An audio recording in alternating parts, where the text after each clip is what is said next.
Distinguished ladies and gentlemen, we will now formally open the summit, and may I kindly request that we all rise as we take the national anthem of the Federal Republic of Nigeria.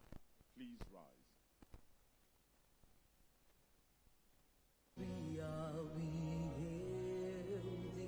our own dear native land, though tribes and tongue may differ, in brotherhood we stand.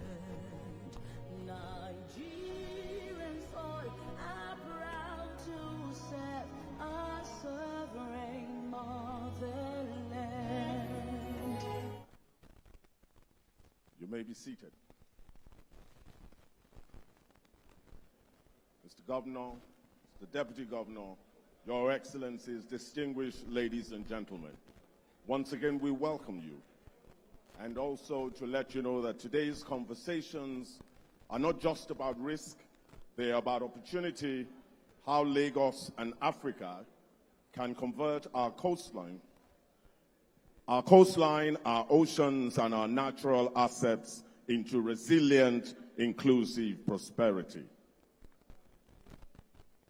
Ladies and gentlemen, this summit stands today because of the drive, the discipline, and the direction of one man whose heart beats for a cleaner, greener, more resilient Lagos. Under his leadership, the Ministry of the Environment and Water Resources has become more than an office. It has become a movement, reshaping mindsets, restoring order, and reminding us that Lagos must not only expand, Lagos must breathe again. He is redefining environmental stewardship with uncommon energy and a deep belief that every policy must translate into impact. Distinguished ladies and gentlemen, please welcome the Honorable Commissioner for the Environment and Water Resources, Mr. Tokunbo Wahab, as he delivers the welcome address.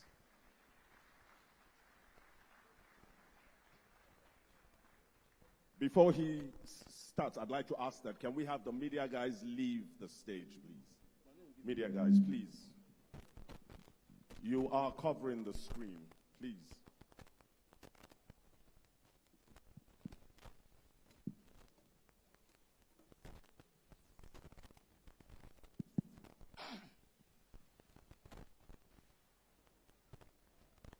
Mr. Governor,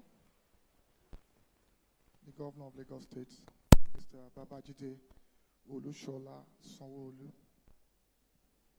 Mr. Deputy Governor, Dr. Kadri Obafemi Hamzat, Obas here seated, members of GSA, members of the Diplomatic Corps, my colleagues from the Lagos State Executive Council, body of permanent secretary, gentlemen of the press, ladies and gentlemen.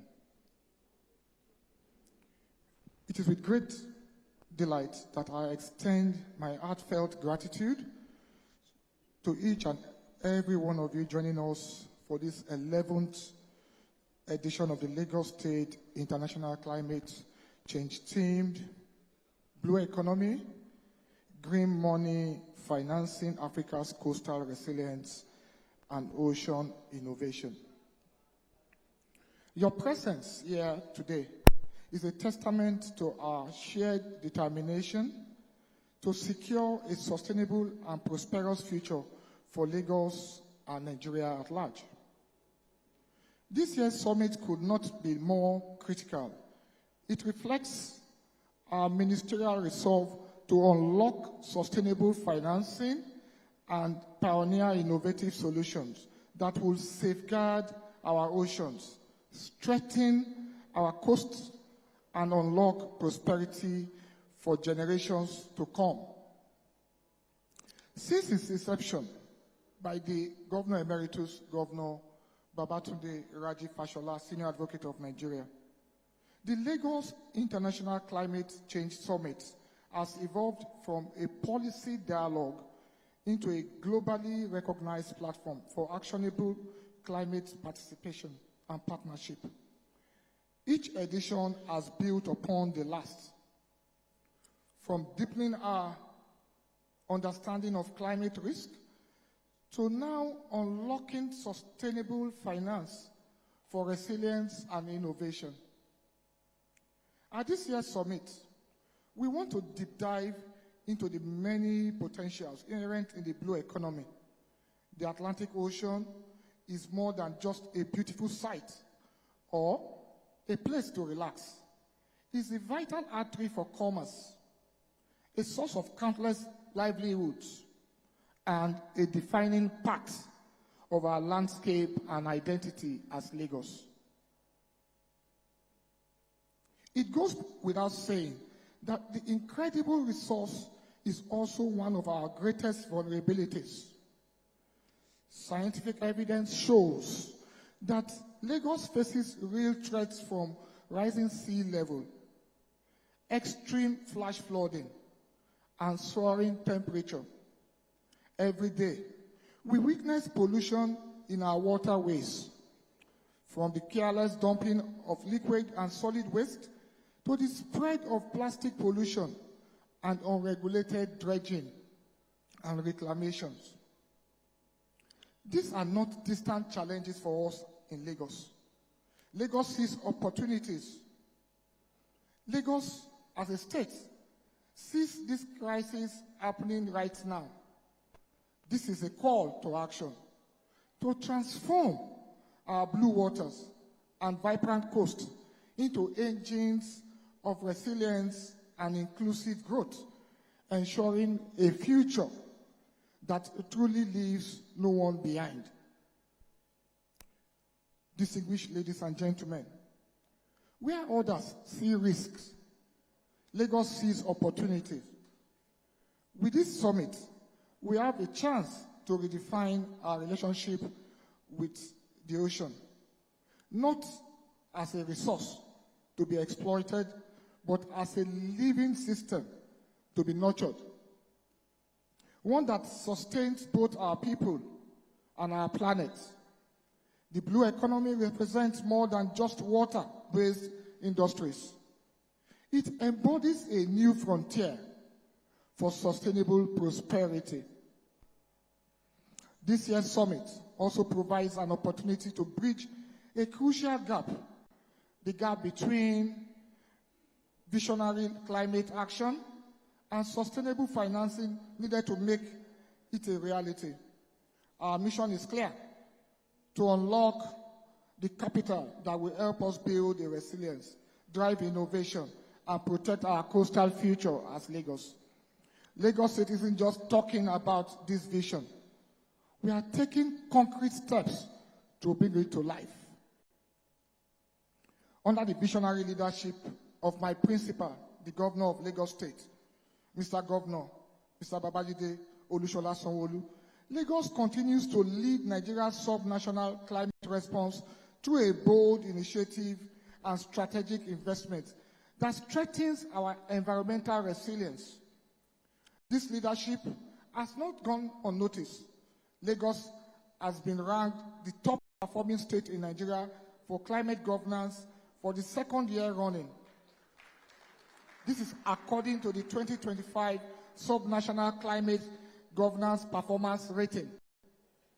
Distinguished ladies and gentlemen, we are taking our efforts to the next level by embracing nature-based solutions to tackle erosions and flooding, while also promoting sustainable fisheries and supporting technology startups that champions eco-friendly innovations and job creation.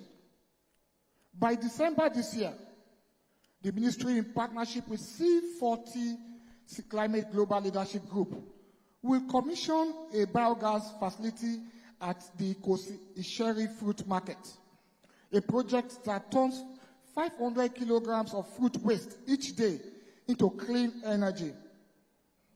This green energy will power the market's street lights and serve as a cooking fuel for food vendors in the market. Even the byproduct of this process, known as digestates, will be used for good use for nature fertilizer for our farmers in the state, creating a truly circular and sustainable system. Distinguished guests, ladies and gentlemen, it is my honor to announce that today, Mr. Governor, the Governor of Lagos State, and my principal, Mr. Babajide Olushola Sanwo-Olu, will officially launch our latest policy document, tagged and named the Climate Investment Opportunities Diagnosis. This is sponsored by the World Bank and is ready to be unveiled today. This landmark document serves as a vital bridge between our urgent environmental priorities and the tangible investment pathway needed to build a resilient, low-carbon future for all Lagosians. It reflects our commitment to turning climate ambition into action and action into lasting impact and legacies. Distinguished ladies and gentlemen, Lagos recognizes that our challenges transcend borders.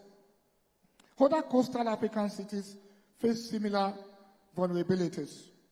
This is why we must work together, sharing data, expertise, and resources to build a united African front for coastal resilience.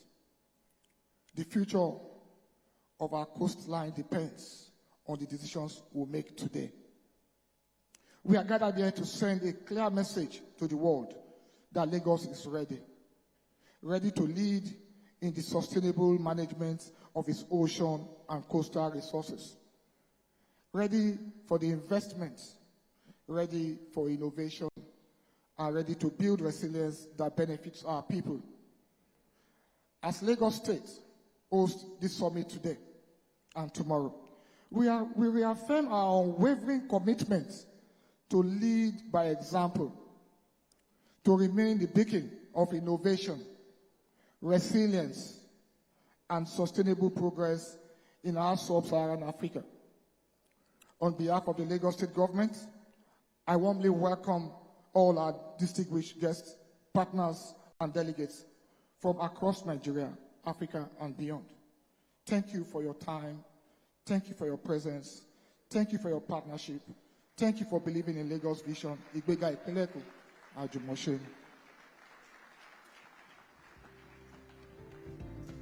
May I request that we give him one more round of applause? Thank you very much, sir. Mr. Governor, sir, the Deputy Governor, Your Excellencies, ladies and gentlemen. Sir, with your kind permission, we'll take some goodwill messages. First on the lineup is the Special Advisor to Mr. Governor on the Environment, Engineer Olakunle Rotimi Akodu. Sir, you have just 2 minutes.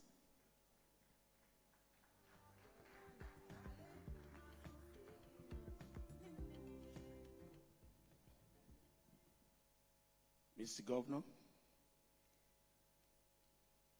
we really appreciate you honoring us with your presence, sir. Mr. Deputy Governor, thank you so much for being here. Our royal fathers, thank you so much. Colleagues from the State Executive Council, thank you for joining us here. Body of permanent secretaries, we appreciate you. The international bodies that are here, the diplomats that are here, distinguished ladies and gentlemen, thank you so much for coming. Well, blue economy, as said, is what we're all familiar with. There are potentials that are bound, a lot that we need to unlock. Mr. Governor, in his magnanimity and ingenuineness, has done a lot, has led the way, he has shown the way, he has given us he has led the way, he has shown us what to do, and we're diligently following up on that. Mr. Governor has also, in about a few weeks or a few months back, led the team of ESCO members towards Elashe. And what we found there is huge potential for tourism. These are opportunities we need to work on, we need to tap. The Lekki corridor in itself, if you look at it, is opened up now, and the Lekki deep sea port has really opened up that place.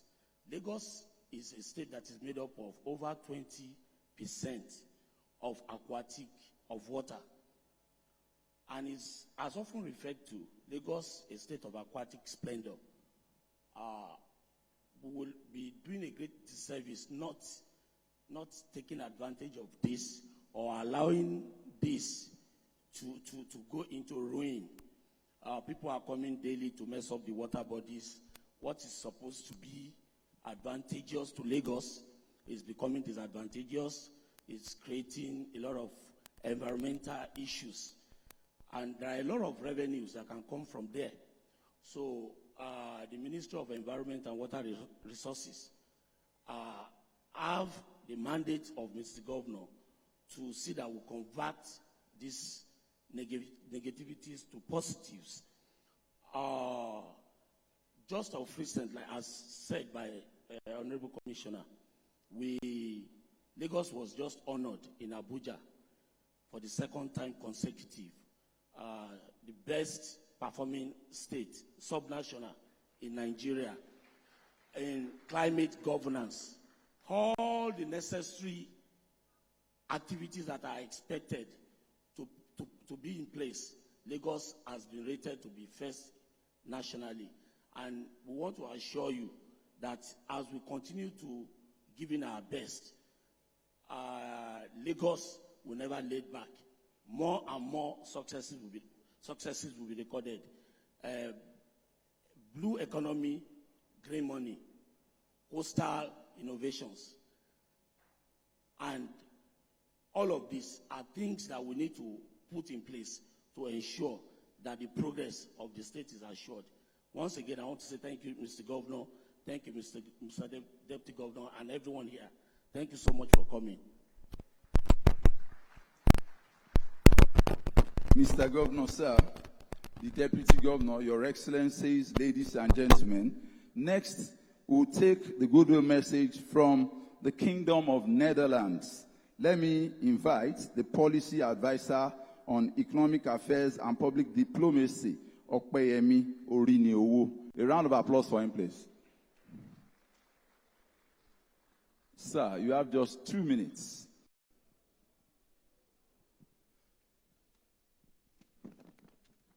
Mr. Governor, Mr. Deputy Governor, permit me to stand on already established protocol. I'm taking this goodwill on behalf of the Netherlands Mission in Nigeria. It's a great honor for the Kingdom of Netherlands to join the government and people of Lagos State at this year's Lagos International Climate Summit.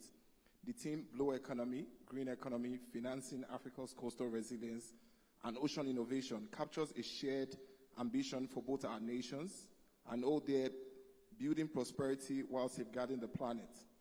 As a country that has lived below sea levels for centuries, the Netherlands understands what it means to turn vulnerability into strength.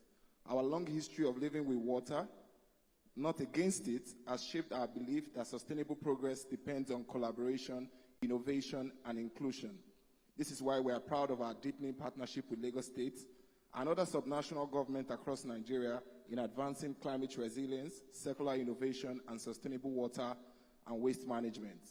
Last year, together with the Lagos State Ministry of Environment and Water Resources and a number of Dutch companies and knowledge partners, we organized a learning mission to the Netherlands focused on urban waste management, circular economy solutions, and climate adaptation. Earlier this year, we built on that momentum with a learning exchange on nature-based solutions for coastal protection and erosion control in partnership with the Lagos State Ministry of Waterfront Infrastructure Development. A key outcome of that mission was an award of grants by Invest International to support pre-visibility studies and visibility studies for the Lagos coastline. This has now been formalized through a memorandum of understanding between a consortium of Dutch companies, CDR, Boskalis and Van Oord, and the Lagos State government, making a significant step towards evidence-based sustainable coastal protection. In addition, the Netherlands Mission hosted a circular economy innovation exchange, which brought together and took the Lagos State Office of Climate Change and Circular Economy alongside delegates from Ogun, Abia, Anambra, and Kano states to the Netherlands.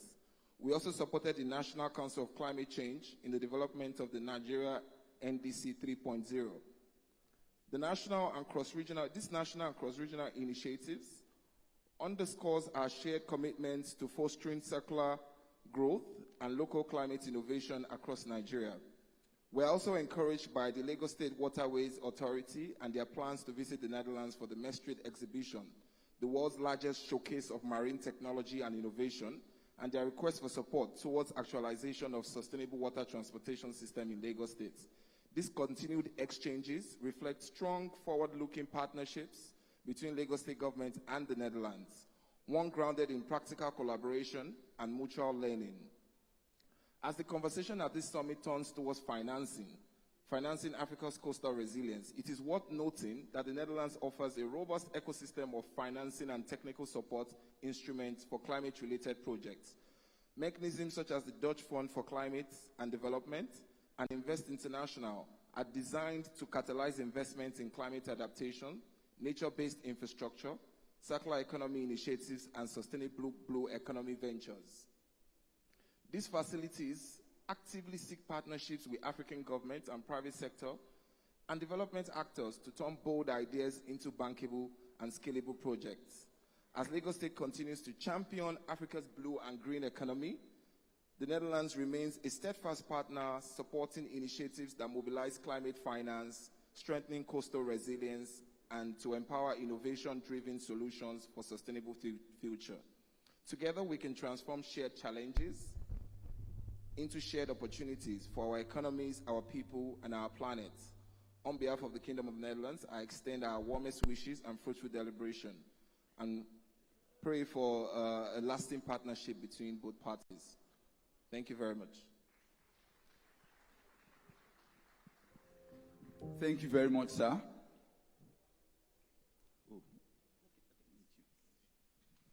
Mr. Governor, sir, the Deputy Governor, Your Excellencies, ladies and gentlemen. Next, let me invite the Consul General from the People's Republic of China for our goodwill message. A round of applause for her, Yan Yunyin. Thank you so much. Your Excellency, Mr. Governor Babajide Olusola Sanwo-Olu, Mr.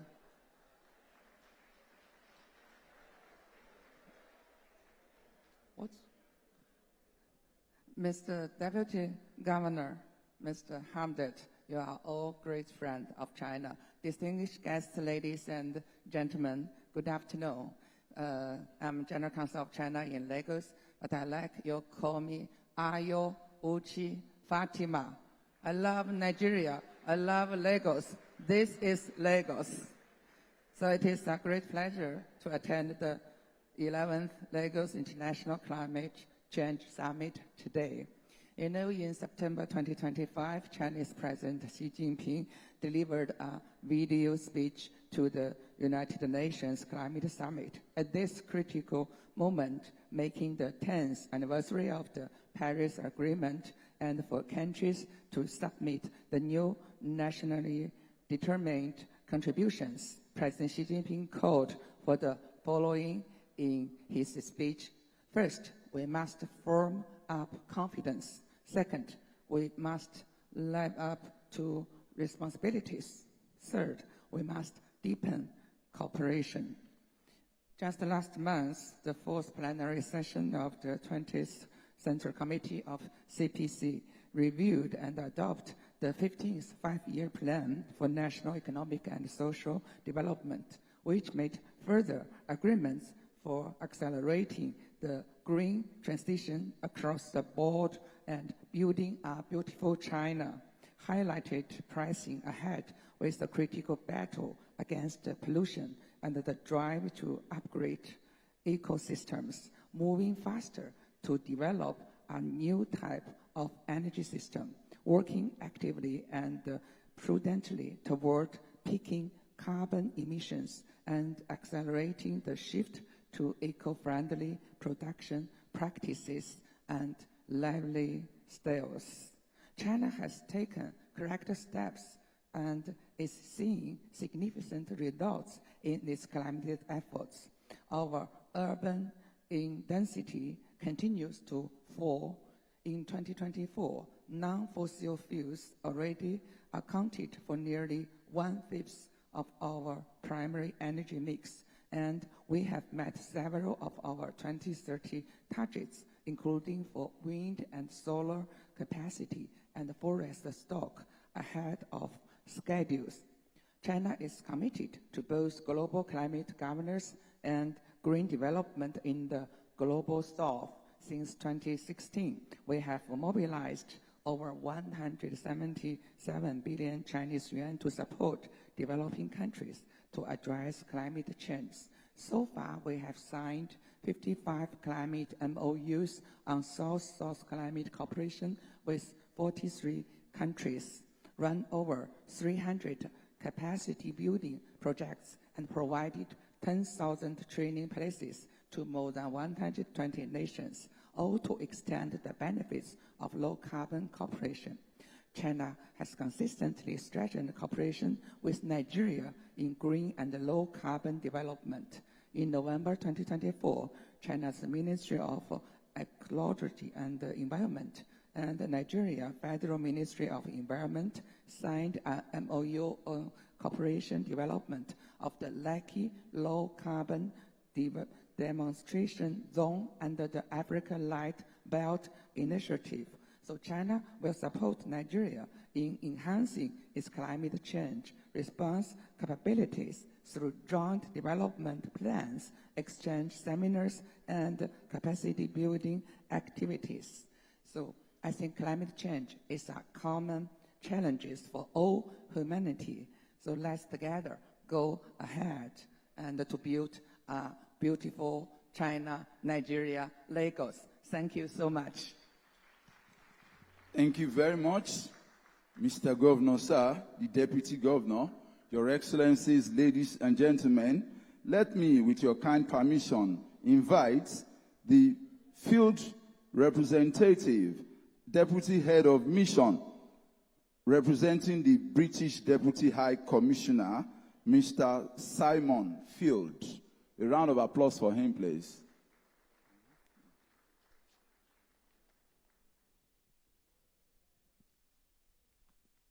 Good afternoon, Your Excellency, Mr. Governor, Deputy Governor, KBC's Honorable Commissioner. My name is Oluwatosin Adenuga. I'm representing the British High Commission.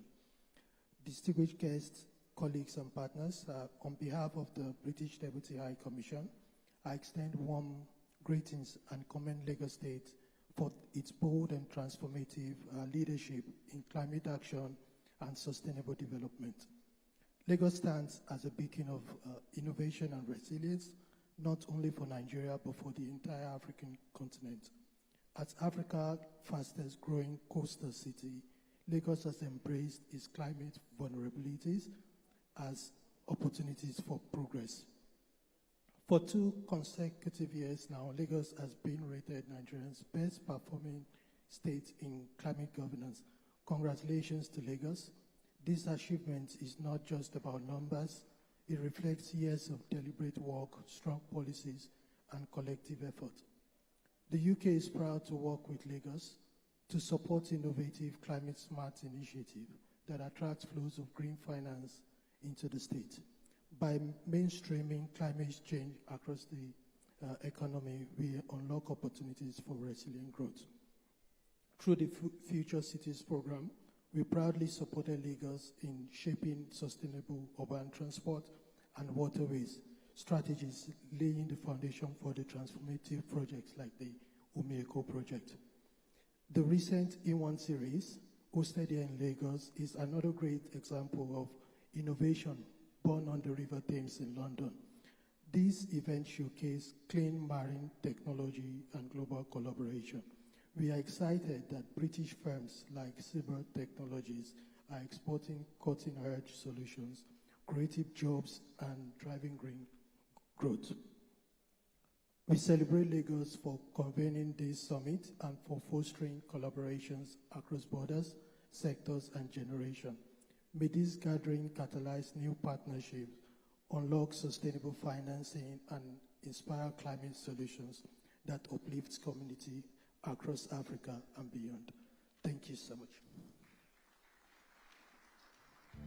Thank you very much, Mr. Governor, sir, the Deputy Governor, Your Excellencies. Quickly, with your kind permission, sir, from the Consulate General of the Federal Republic of Germany in Lagos, let's welcome the Deputy Consul General, Gerald Wolf. Your Excellency, sir, you have just 2 minutes.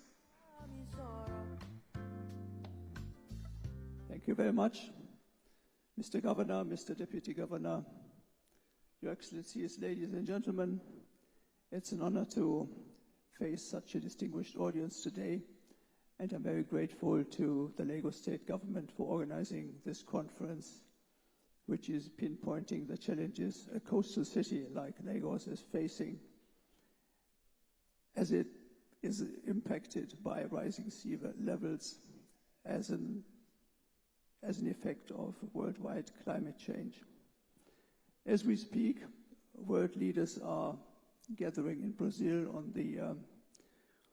the eve of the COP30 conference in Belém next week, where further contributions to tackle climate change will be discussed. And Germany and Nigeria are doing their share to do the best efforts that can be done to reduce the effects of climate change. Germany and Nigeria have agreed energy partnership. Among other things, this is supposed to support the implementation of the energy transition plan that Nigeria has decided upon. And among other things, Germany has set up a hydrogen office, dedicated office to promote the use of hydrogen as the fuel of the future. And we also support projects to promote the use of solar energy across the country. And earlier this week, the German and Nigerian governments have met in the Binational Commission in Berlin to discuss further projects to promote energy cooperation, which will further help to reduce the effects of climate change worldwide. Thank you very much indeed.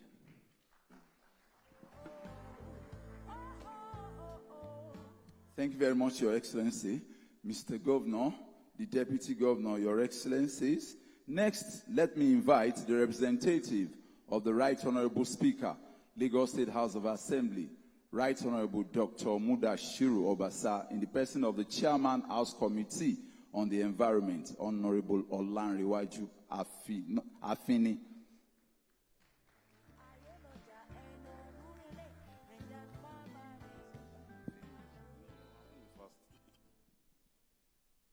The Governor of Lagos State, Mr. Babajide Olusola Sanwo-Olu, a great Lagosian, a great Lagos Islander, a man at whose behest I serve. The Deputy Governor of Lagos State, Dr. Obafemi Hamzat, HC Environment, SA Environment, and other members of the State Cabinet here present, the Oba of Lagos, represented by the White Cap Chiefs, other traditional rulers here present, GAC members here present, all other courtesies duly extended.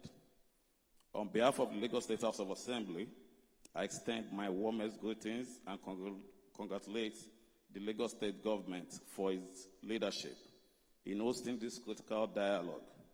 The theme, Blue Economy, Green Money, Financing Africa's Coastal Resilience and Ocean Innovation, is just what is needed at the moment.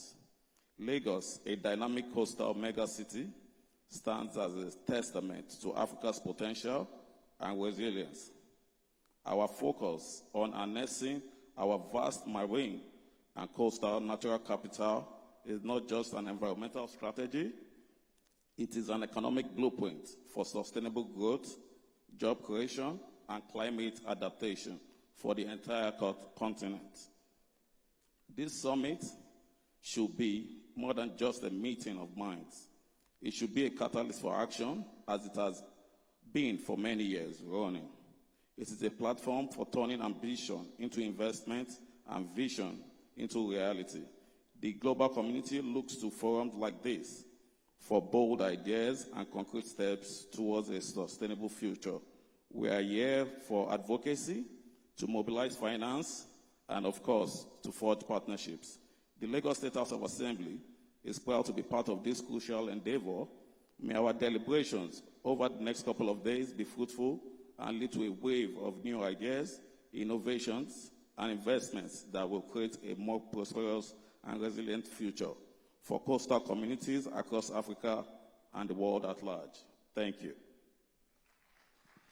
Thank you very much, sir. Mr. Governor, the Deputy Governor, Your Excellencies, ladies and gentlemen, we'll take the last goodwill message, which is that of the Governor of Osun State, Senator Ademola Adeleke, ably represented here today by the Director General and Special Envoy to the Governor on Climate Change and Renewable Energy, Professor Chinwe Obuaku Igwe. A round of applause for her, please.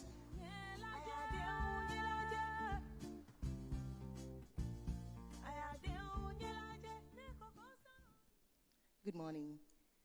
Your Excellency, Mr. Babajide Olushola Sanwo-Olu, Governor of Lagos State, the Deputy Governor, Honorable Commissioners, Permanent Secretaries, Royal Fathers, distinguished delegates, global experts, innovators, policymakers, and esteemed guests. I've just been informed that we are the last to share our goodwill message. And with your kind permission, Mr. Governor, I'd like to digress from my script. The last time I was here, I nearly suffered a heart attack for two reasons. Because when I attended a meeting in Abuja, a representative of the Federal Ministry of Environment indicated that Lagos is ahead of Nigeria as a country. That before the federal government would think of implementing any project, Lagos State is already ahead of us. It is an honor and a privilege to bring you warm greetings from His Excellency, Senator Ademola Jackson Nuruddin Adeleke, the Governor of Osun State, and from the people of Osun State, a state passionately committed to building a future that is not only climate resilient, but climate intelligent. The Lagos International Climate Change Summit has, over the years, evolved from a local policy forum into one of Africa's most credible intellectual and strategic platforms for climate discourse. And this 19th edition, themed Blue Economy, Green Money, Financing Africa's Coastal Resilience and Ocean Innovation, affirms Lagos's continued leadership in translating climate ambition into actionable pathways. Let me begin by acknowledging with both humility and admiration that Lagos State currently ranks first overall in the National Climate Governance Index, a recognition that celebrates not just your vision, but your sustained commitment to institutionalizing climate responsibility. Regionally, Lagos stands as number one, with Osun State proudly holding the second position. Give us a round of applause, come on. Your Excellency, Osun State created the Climate Change Department, and in under 1 year, in less than 1 year, we went from the 30th position to the 6th. So I believe we deserve another round of applause.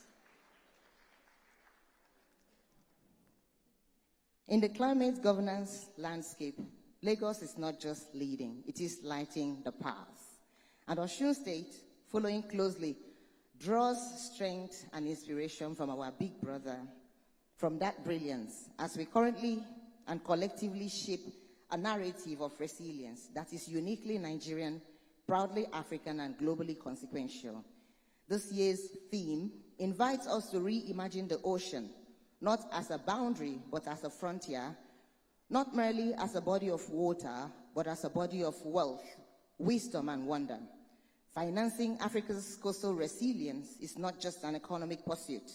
It is an act of moral geography, one that redraws the map of our collective destiny along the lines of sustainability, equity, and shared prosperity. At a time when climate change is rewriting the script of development and redefining the true meaning of wealth, it is no longer enough to chase growth. We must curate it. We must ensure that every naira and dollar spent on adaptation is an investment in dignity, and every innovation on ocean resilience is a covenant with future generations. In Osun State, under the visionary leadership of Governor Ademola Jackson Adeleke, we are cultivating a new ecosystem of climate action, one that integrates renewable energy transitions, climate-smart agriculture, circular economy initiatives, and youth-focused green livelihoods. We have begun the domestication of the National Climate Change Act 2021. We have established frameworks for greenhouse gas accounting at subnational level, and we are working toward a carbon economy blueprint that transforms emissions into opportunities. But we also know that no state can walk this path alone. Climate governance is not a competition, it is a communion. It is in Lagos that we see what's possible when governance, innovation, and moral clarity intersect. So today, as we gather in the space of ideas and intent, let us commit not only to talk about resilience, but to finance it, to institutionalize it, and to live it.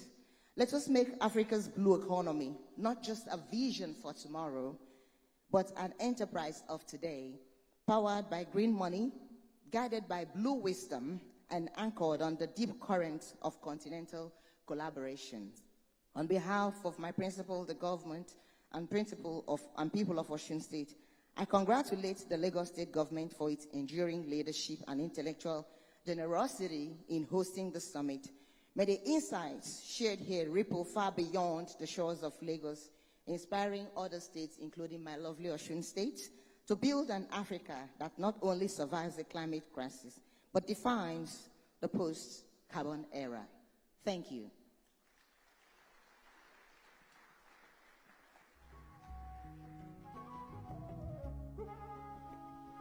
Thank you very much. Osun is clearly racing. Can we give Osun State another round of applause?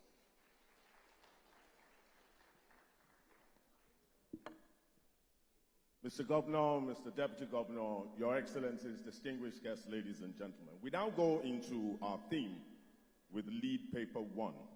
Our speaker is a respected voice from the Nigeria-China Strategic Partnership, and today he will help us connect the dots between regulation, credibility, and climate finance at scale.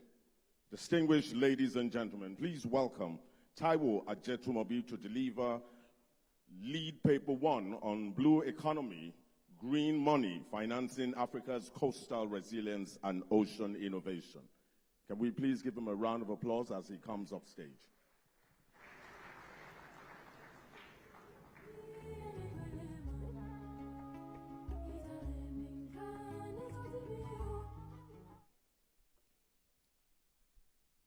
Your Excellency, Mr. Governor, Your Excellency, Mr. Deputy Governor, please permit me to stand on previously established protocol. I am Taiwo Ajetumobi, a proud, very, very proud Lagosian, a product of Ikeja Grammar School, Oshodi. So it is very good to be home. I lead the investment management team at Nigeria-China Strategic Partnership. And on behalf of my Director General and the Special Envoy of Mr. President to China, I greet you all good afternoon.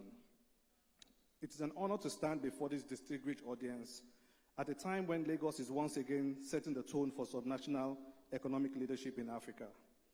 The theme of this year's summit, blue economy, green money, financing Africa's coastal resilience and ocean innovation, is not only timely, but it is also visionary. It reflects a growing understanding that the prosperity of our people and the preservation of our planet must move in tandem. Today's paper will be centered on on 7 key points. Lagos and the blue economy opportunity. When we speak of the blue economy, We're speaking of more than oceans and waterways. We're speaking of a new development frontier where climate resilience and coastal infrastructure, logistics, energy, and tourism intersect. For Nigeria, the blue economy represents the next horizon of growth. And Lagos, with its 180 kilometers, that is about 20% of the entire coastline of the country, its vibrant ports and dynamic private sector is uniquely positioned to lead this transformation. Indeed, Lagos has already demonstrated what strategic vision and strong governance can achieve.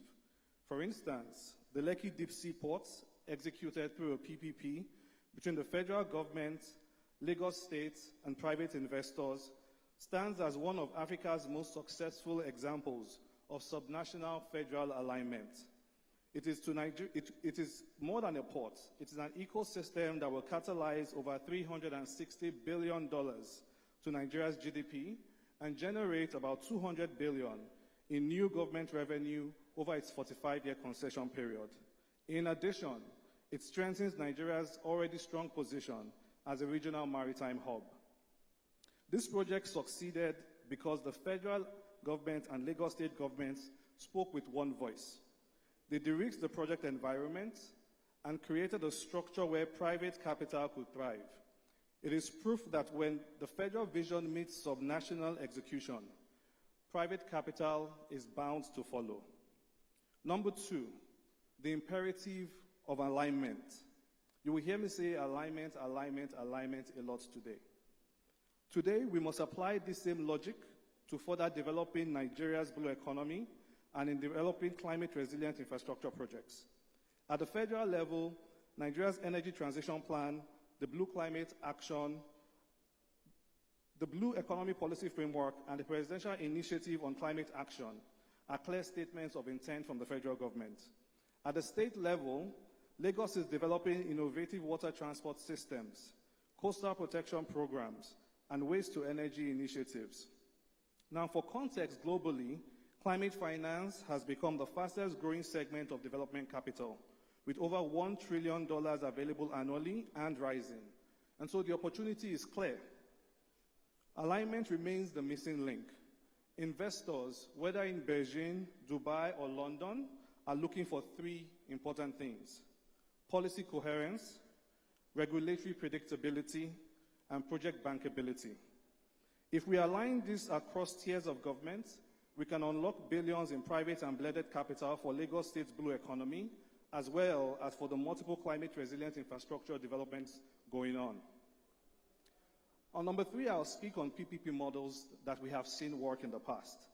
And honestly, we have all the tools already.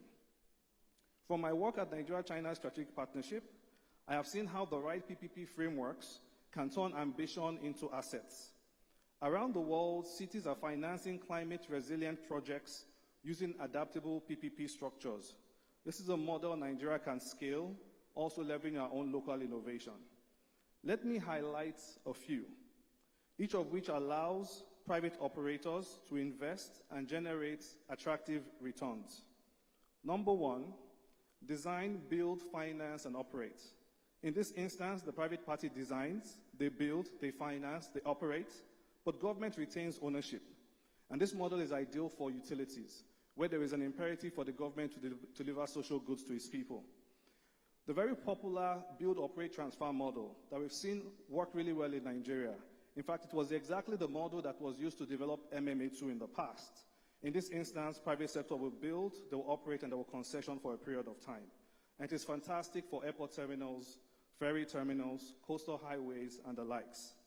You've got the lease, develop, and operate model, in which case the state already owns the asset. What private sector is doing is they're essentially taking over operational control of such assets and operational risk.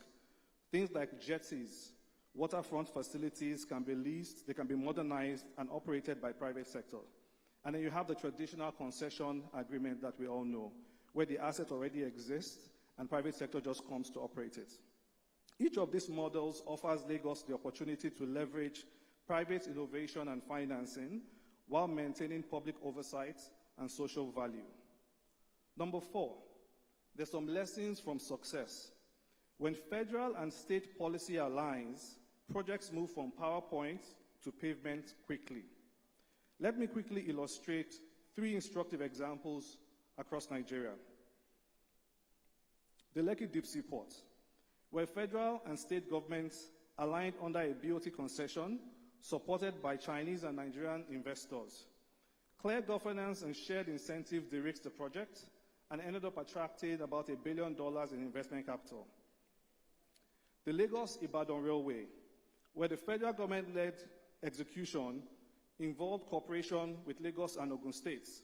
This project illustrates how intergovernmental coordination can accelerate logistics, integration, and regional growth. I had highlighted before the Murtala Mohammed Airport, MMA2, Nigeria's first privately financed airport terminal. It transformed air travel experience while reducing fiscal pressure on government. Each of these projects succeeded because they shared 3 common features: clarity of roles, transparency of process, and continuity of commitments across political cycles. These are the same ingredients Lagos must preserve as it scales its own climate-resilient PPP projects. Number 5, I will speak on improving the business environment. As global investors evaluate Nigeria's PPP space, several critical lessons stand out from international best practices on how to improve ease of doing business for them. Lagos can champion this at a subnational level. 1, standardization and transparency.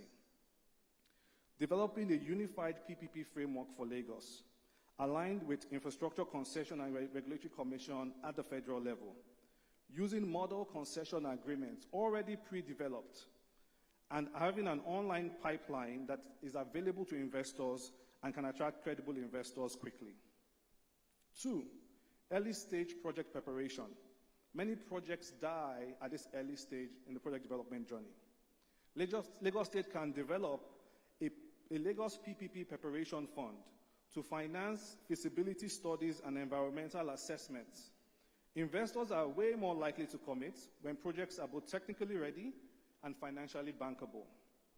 Number 3, blended and local currency finance. Lagos can work with development partners to create a viability gap funding and partial credit guarantee instruments. This will make climate and social projects bankable while mitigating exchange rate risk for investors. Number 4, stronger institutional gatekeeping. Lagos can empower its Office of PPPs and ministries such as Ministry of Environment and Water Resources to act as gatekeepers, ensuring value for money assessments and fiscal risk evaluations before approval. And number 5, but not the least, policy consistency. It is important that Lagos maintains strong alignment between it as a subnational and the federal government, aligning its climate priorities with the federal government's nationally determined contributions and global frameworks such as the Paris Agreement and the AU's Africa Blue Economy Strategy. If Lagos adopts these reforms and initiatives, it can position itself as Africa's model for subnational climate investment, a place where sustainability meets profitability. I cannot leave without talking about China. From the vantage point in my office, I must emphasize the strategic role of China as a global partner in the blue economy infrastructure. China today leads the world in clean energy development, off-grid electrification, port development, shipbuilding capacity, and marine logistics digitization. In addition, its financial institutions, such as the China Development Bank and China Exim Bank, are increasingly prioritizing green and climate-aligned projects. In fact, several Chinese investors have already shown interest in partnering on Lagos State's waste-to-energy projects, Lagos Water Transport Development Program, and solar-powered cold chain hubs across fishing communities in the state. These are precisely the type of projects that align with the theme of this summit, as well as both Nigeria's energy transition plan and China's Belt and Road Initiative. By institutionalizing frameworks that are transparent, consistent, and commercially viable, Lagos can attract a ready wave of capital, not as loans, but as long-term equity investors and partners in the development of our very dear Lagos. Number 7, the way forward. Distinguished guests, the path before us is clear. The question is not whether Nigeria's blue economy will rise. It is more a question of how fast and how sustainably will it rise. To achieve this, we must align. We must ensure Lagos State's blue economy strategy is synchronized with federal climate and maritime policies. We must de-risk. We must deploy PPP models and financial instruments that make projects much more commercially viable. We must engage. We must proactively court global investors, particularly from China, from Europe, from the Middle East, through clear pipelines and investment promotion missions. And we must sustain. We must build institutional mechanisms that protect projects from political turnover and ensure continuity. This is how we move from climate ambition to climate action. This is how we convert Nigeria's maritime opportunity into real wealth and shared prosperity. In closing, I will remind you all of a very important Yoruba saying, Omi ni o gbe erin sókè. It is water that will lift the elephant. It is indeed our blue waters, our coasts, ports, inland waterways that can lift Nigeria's economy to new heights. The story of Lagos is the story of resilience, of a city that has never waited for permission to lead. On behalf of my Director General and the Nigeria-China Strategic Partnership, I can tell you that Nigeria's partners are watching Lagos closely, not only for what it builds, but for how it builds, through collaboration, innovation, and alignment. That very important word, alignment. If we align our state, federal, and global climate strategies, anchored in sound PPPs and credible governance, then Lagos will not only lead Nigeria's blue economy, it will define Africa's era of sustainable growth. Let us therefore act not in silos, but together as a single coordinated effort. Not with hesitation, but with conviction. Because the tide of opportunity is rising, and Lagos must rise with it. Eko Nibaje. Thank you very much.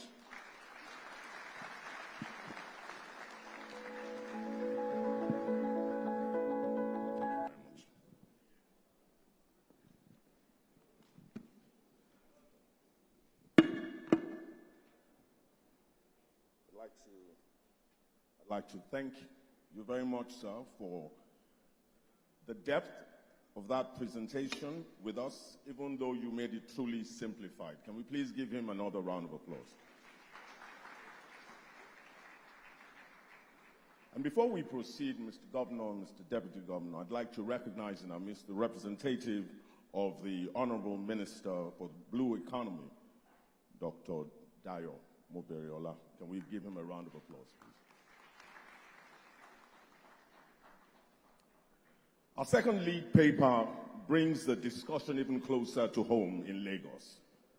Our speaker works at the front line of coastal development and ocean-facing infrastructure, with insights into the risks, innovations, and investments that come with building in a coastal city like ours.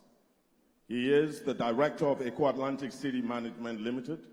Distinguished ladies and gentlemen, please welcome Mr. David Frame to deliver lead paper 2 on coastal resilience and ocean innovation. Can we please give him a round of applause?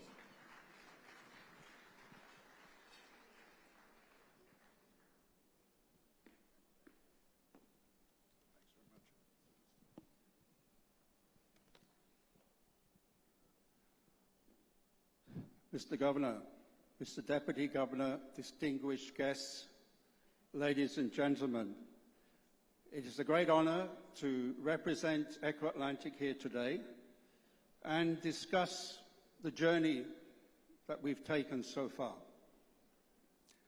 And part of my presentation is a PowerPoint slide, so I hope the IT guys are able to sort that out, given the depth of this big screen behind me. Anyway, I have the script in front of me, so there you go, there it is. Now I'll go through it together with you, but It's important that we remember the history. If we go back to the origin of the erosion of our lovely Bar Beach that we all remember, it started in 1912. At that time, the Port Authority decided that they needed to expand the facility of Lagos Port. In doing so, they were required to excavate a deep channel leading to the Port of Lagos, which is the Commodore Channel. At that time, that channel was only 5, possibly 6 meters in depth, far too shallow for large ocean-going vessels to enter.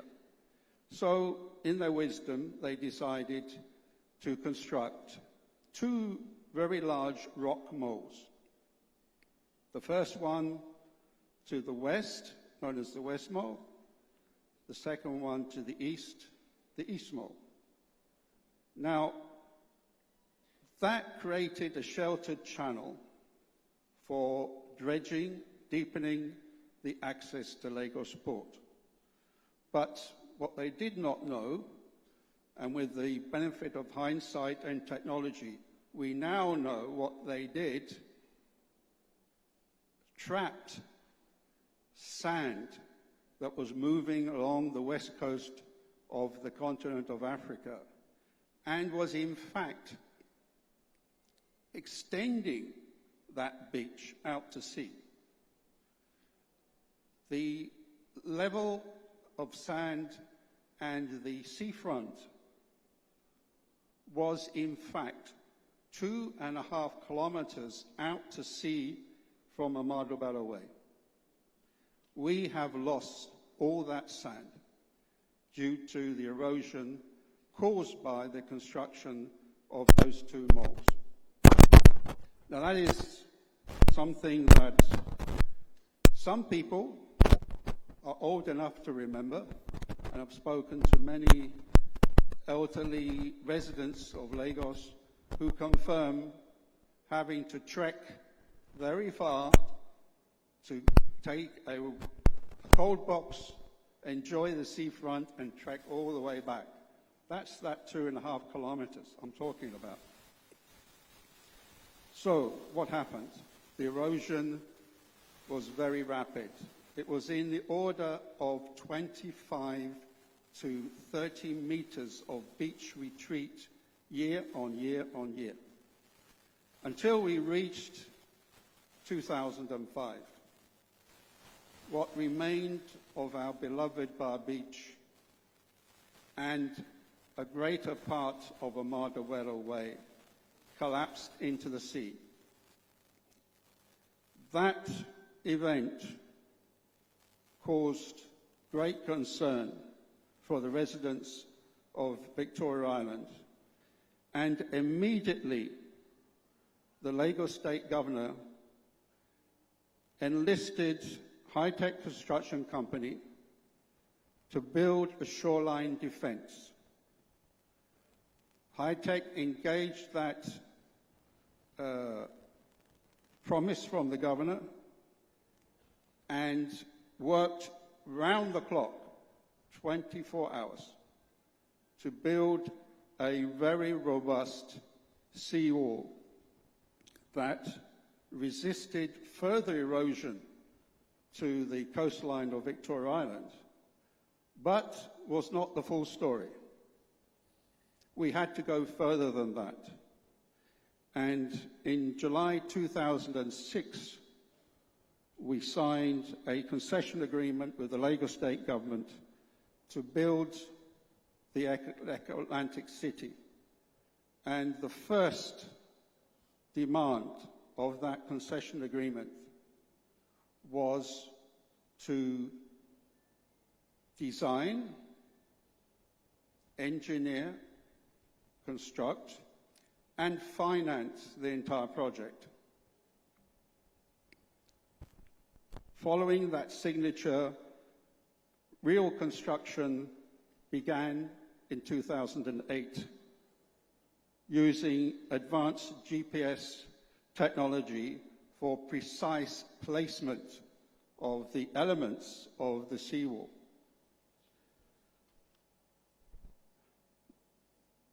Okay, now, I think they're jumping a bit ahead of me, but could you go back to slide 2, please?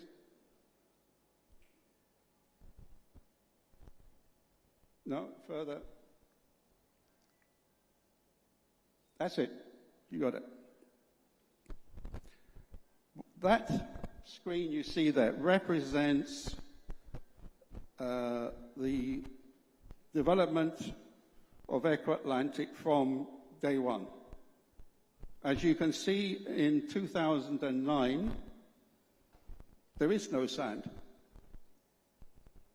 That's how serious the situation was. Victoria Island, at its highest point, is 4.5 meters above sea level and slopes towards Ikoi. When you reach the ramp to go on to Falomo Bridge, you're barely a meter above sea level. So put that in your minds. If the Bar Beach disappeared, you're very kind, thank you. If Bar Beach disappeared, if the whole of Amado Bellaway had gone, the whole of Victoria Island would have been under seawater. That doesn't bear thinking about. So, work started. In 2011, we had completed 3 million square meters of land, reclaimed, and the seawall was advancing rapidly. 2015, we had gone even further, and we reclaimed 5 million square meters of land.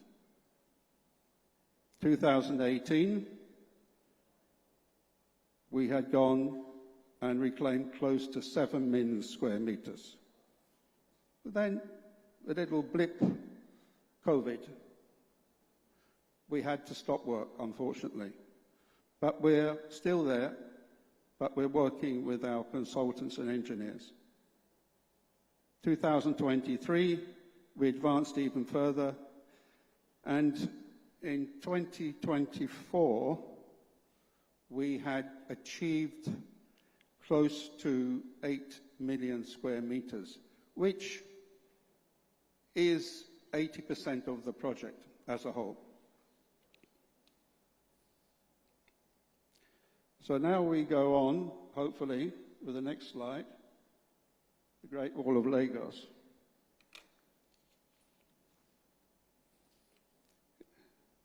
I don't know who coined that expression, but it feels good, Great Wall of Lagos.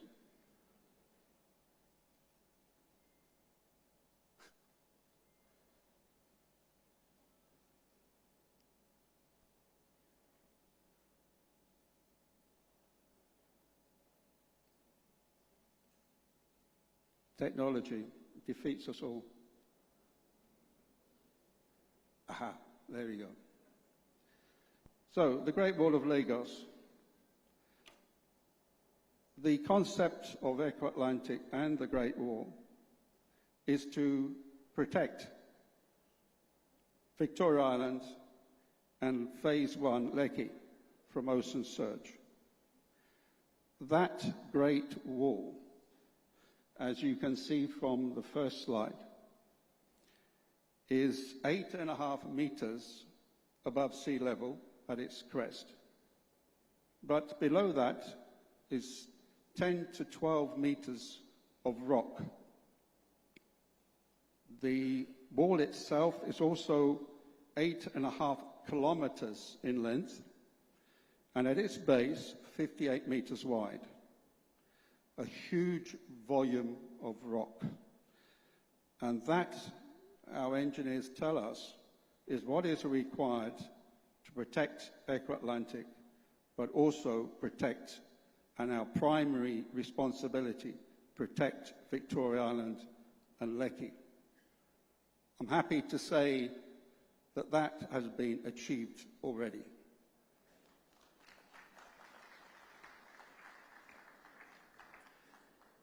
Now, what does the wall consist of? In fact, there are multiple layers, 12 in fact, comprising rocks of different sizes, concrete acropods, which you will see in this third picture here.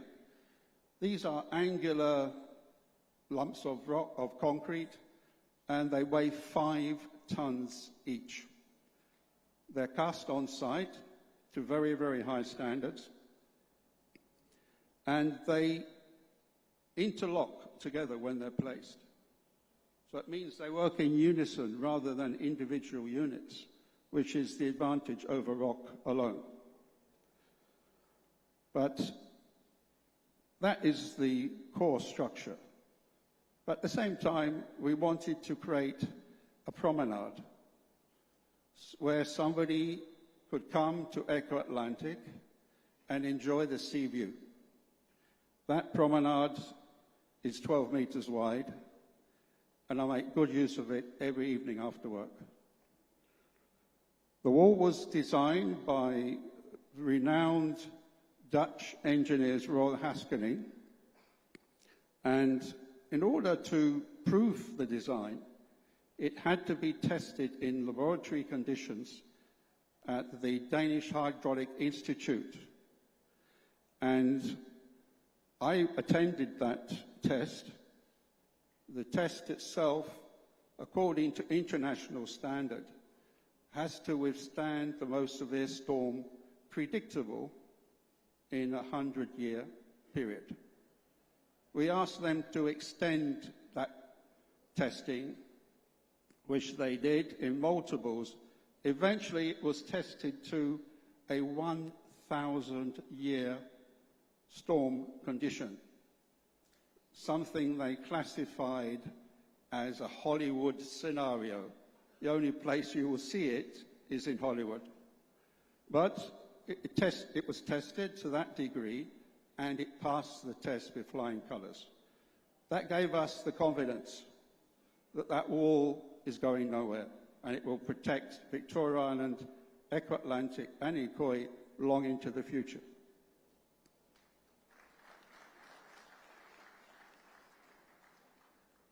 So let's try again.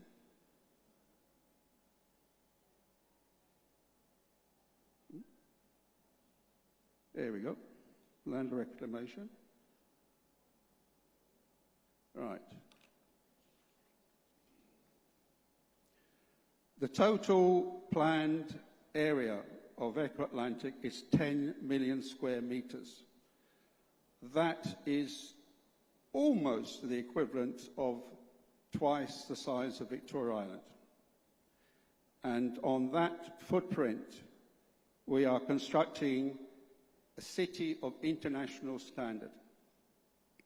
We are using the technology available to us, and we are putting in place international standards of construction to make sure that we are working hard and delivering what we promised to do.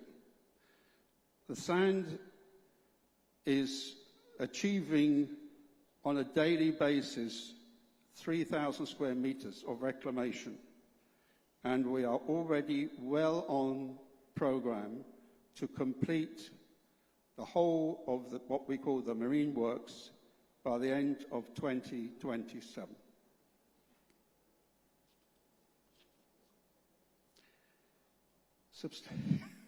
Have I got a few more minutes? Okay, right, thank you. So, okay, we've dealt with the seawall, we've dealt with the construction of it, but there's more.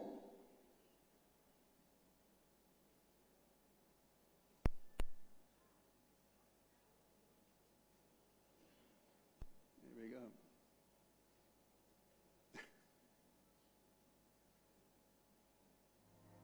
Anyway, it's defeated us. Oh, there we go. Very good. We have decided to use precast concrete blocks rather than asphalt for the major roads. The reason why: number one, we are using a resource that we are very knowledgeable of, that is concrete. It's more resilient than asphalt, but it has the additional environmental advantage that rather than absorbing the heat of the sun, as asphalt does, and releasing it out, making the whole area hotter, we are reflecting that heat. And we are told by consultants who work for the American Consulate Project that we are reducing the core temperature of Echo Atlantic by at least 5 degrees centigrade. So that makes life more comfortable. We're also devoted to green infrastructure. We have a tree nursery in Lekki that can cultivate up to 250,000 trees and shrubs. We have already planted and installed in excess of 8,000 to date in Echo Atlantic, and we will continue to do that in order to create that green environment that we're all looking forward to. We also are using LED lighting systems to reduce the power consumption. And I realize I'm going over a little bit, I apologize. But it's important to know that an EIA, an environmental impact assessment, was made on Echo Atlantic as a collaboration with the Federal Ministry of Environment and the Lagos State Ministry of Environment. And we have regular visits from the Lagos State Ministry to ensure that we are progressing. And I'm pleased to see that my good friend Mr. Lasisi of the Lagos State Ministry is in attendance tonight, and we work very close together. So we are also adapting IFC EDGE certification for buildings within Echo Atlantic. Now that means that in order for a building to be constructed, it has to comply with very stringent environmental standards. And we are applying those rules and regulations to all the developers within Echo Atlantic to ensure that we carry that burden forward. And one last thing, you're looking very worried. One last thing, we did manage to save a tree that was under threat in Ikoyi. And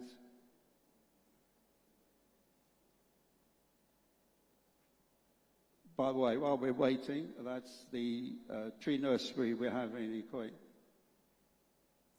Aha, there it is. This 60-year-old tree was doomed to be cut down and lost.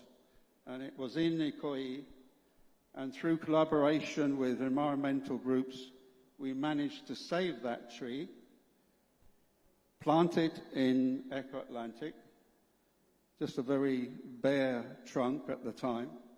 But now I'm happy to see it's thriving, and it's an icon for the green engineering that we're applying in Echo Atlantic City.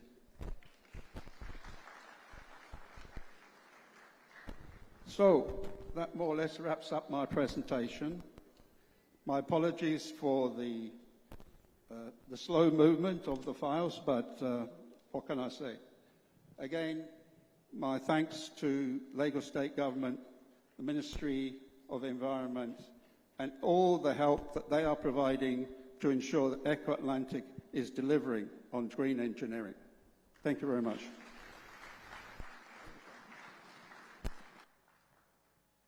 Mr. Frame, we see your passion, we feel your passion, and we thank you for that practical perspective on building and protecting a coastal city in real time.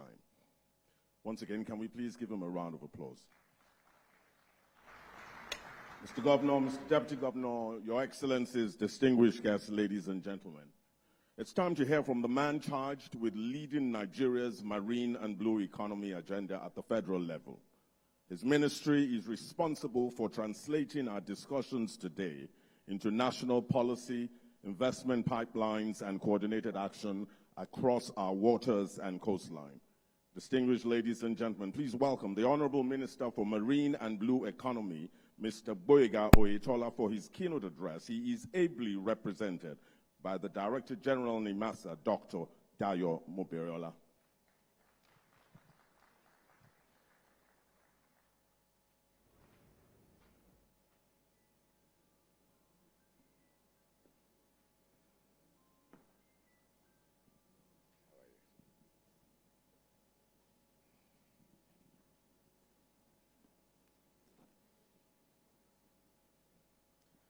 Good afternoon, Mr. Governor and the Deputy Governor.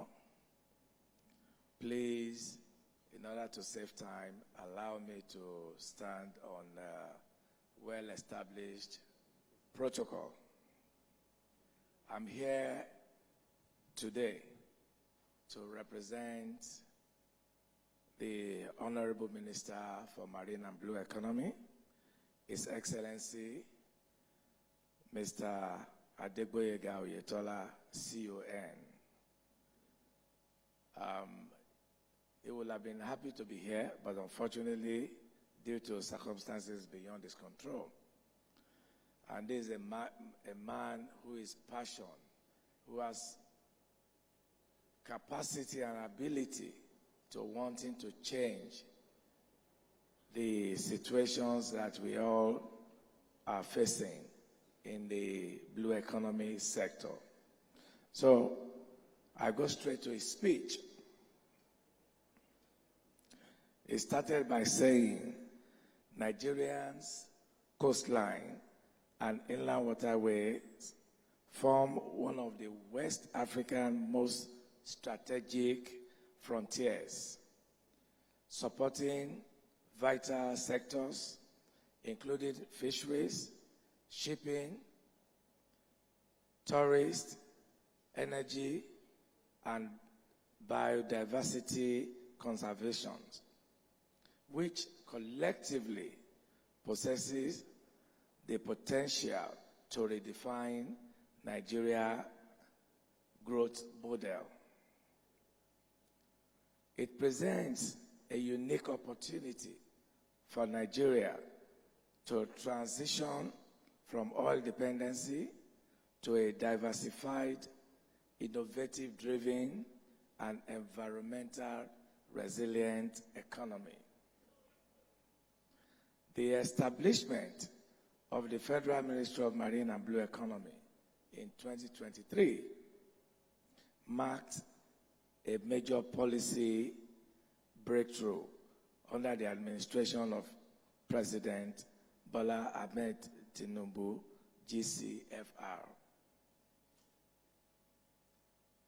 Aligning Nigeria with key global frameworks, such as the UN Sustainable Development Goals, SDG 14, which is life underwater. It also aligns with the Paris Agreement as well as African Union Aims 2050. Now you wonder, what has the ministry achieved in the last 2 years? The Ministry of Marine and Blue Economy has implemented wide-ranging reforms to strengthen governance, integrate policies, and position Nigeria as a continental leader in sustainable maritime development. These reforms include National Marine and Blue Economy Policy Framework, accelerated digital transformation in port operations, which has led to increase in turnaround time for ports, advanced security reforms through NIMASA D-Blue project, and this has led to international recognition of security in Nigeria. In the last 3.5 years, we have no single piracy in Nigerian territorial waters.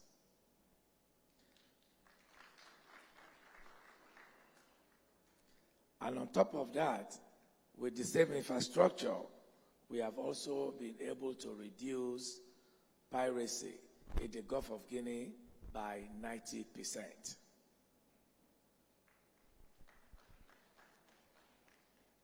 Again, His Excellency's ambition has also come to realization as he has been able to change the international trade terms from FOB to CIF, meaning that Nigerians who are importing and exporting can now determine the type of vessels that they want to carry their goods, and also the cost of insurance and freight will be determined here in Nigeria, and the benefit will be for the Nigerian shipping companies. In the area of fiscal framework, the proposed blue investment zones, strategically designated maritime corridors and economic clusters for shipping, aquaculture, corridors, renewable energy, and logistics will benefit from measures such as tax holidays for sustainable maritime operations, reduced import duties on green technologies, preferential credit facilities for environmental responsive enterprises.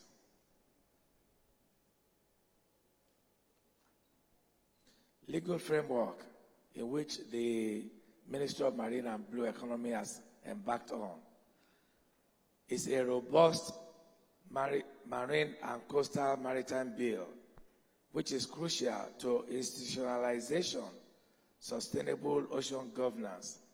This legislation should establish a legal foundation for maritime spatial planning, clearly define institutional roles and responsibilities, mandate environmental impact assessments, and provide legal instruments for blue financings.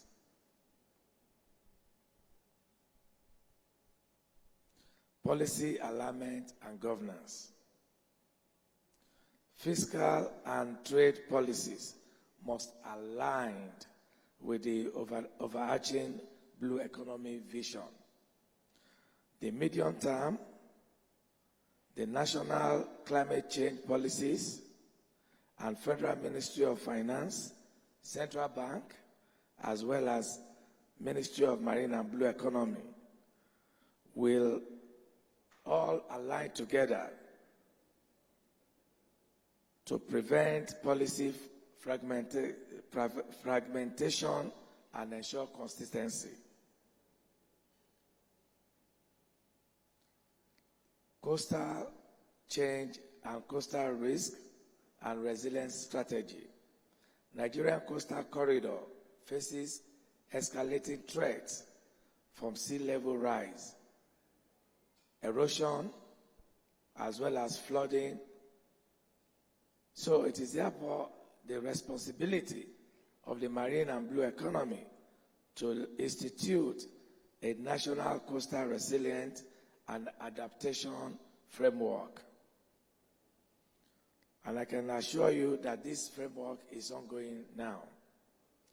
The ministry is advancing nature-based solutions that enhance carbon isolation, protect biodiversity, and sustain fisheries and tourist-dependent livelihood through mangrove and wetland restoration.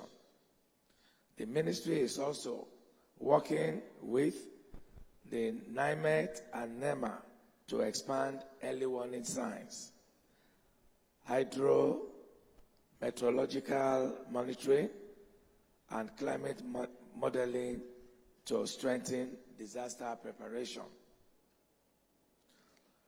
At the sub-national level, Lagos State exemplifies leadership through Omi Tuntun Initiative, a holistic model for flood control, waterway rehabilitation, and waste-to-wealth recycling.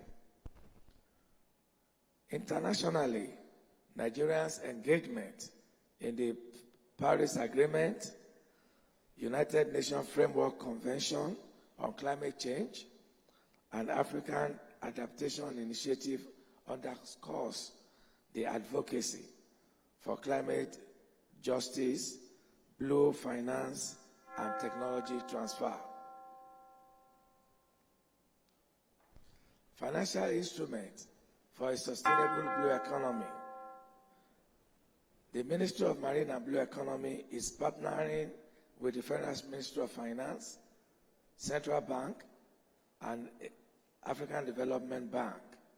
And the result will be blue bond and maritime investment infrastructure, blended finance and climate-linked facilities, PPPs and impact investment, debt to nature and debt to climate swapped.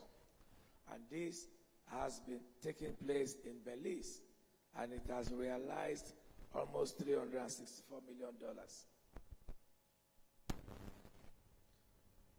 On the sub-national Blue Finance and Lagos Pilot Hub, as West African economic engine, Lagos will pioneer municipal blue bonds and public-private partnership for shoreline stabilization, flood control, waste-to-energy system. This sublime method will serve as a template for coastal states, ensuring local ownership of blue economy financing. I will give an example, according to the Honorable Minister, of how important the blue economy has been to some countries. In Indonesia, blue economy generates 1.3 billion annually for the country.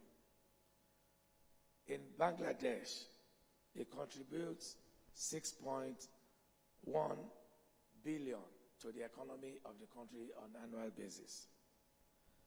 In Malaysia, it contributes 40% to the GDP of the country. And in Philippines, it contributes 11.9 billion on the annual basis. So the question is, why can't we do that and do better in Nigeria?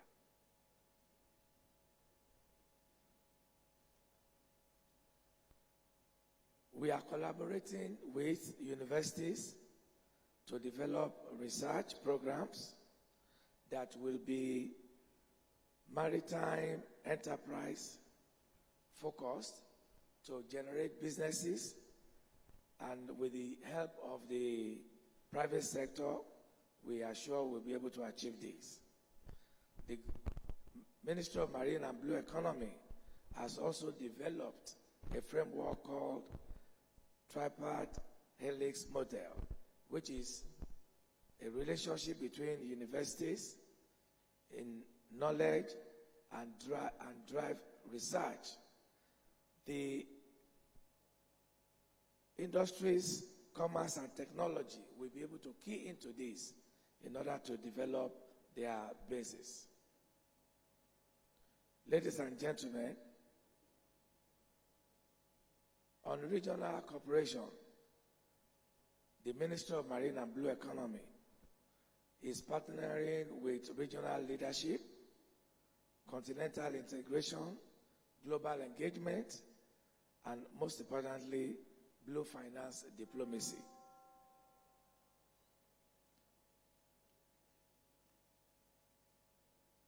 On the roadmap, implementing roadmap and governance. The roadmap faces its short terms, medium terms, which is between 18 and 24 months, and long term, which is beyond 48 months. Let me end by saying that it is fitting that this conservation takes place in Lagos. Lagos is the largest coastal megacity and a global model for sub-national innovation. Lagos exemplifies what is possible when visionary policies meet practical investment, and when technology, governance, and community engagement converge to build resilience. Lagos continue to demonstrate leadership in coastal infrastructure, flood mitigation, and public sector partnership for sustainability through initiatives such as Omitutu Eco-Atlantic and City Forward-Looking Climate Action Plan.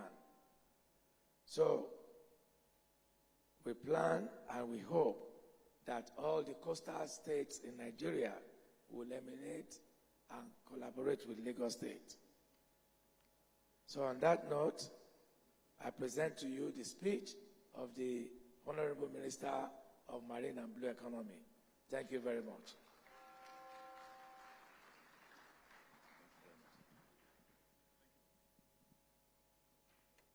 Thank you very much, Honorable Minister, for outlining the opportunities and responsibilities of Nigeria's blue economy in such clear terms. When leadership meets vision, the impossible begins to look achievable. Mr. Governor has become the defining face of that truth, connecting dreams to duty, policy to progress, and promise to performance. From the rails that carry our ambitions to the waterways that connect our communities, from housing and transport to technology and climate resilience, his footprints run boldly across the Lagos story, while also positioning the state as a hub for investment and innovation in West Africa. Distinguished ladies and gentlemen, as you are able, join me in welcoming Mr. Governor Babajide Olushola Sanwo-Olu, Governor of Lagos State, to deliver his keynote address.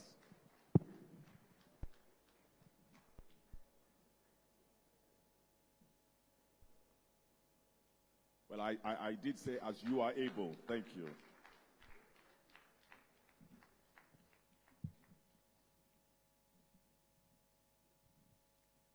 Thank you very much. Please be seated. Thank you.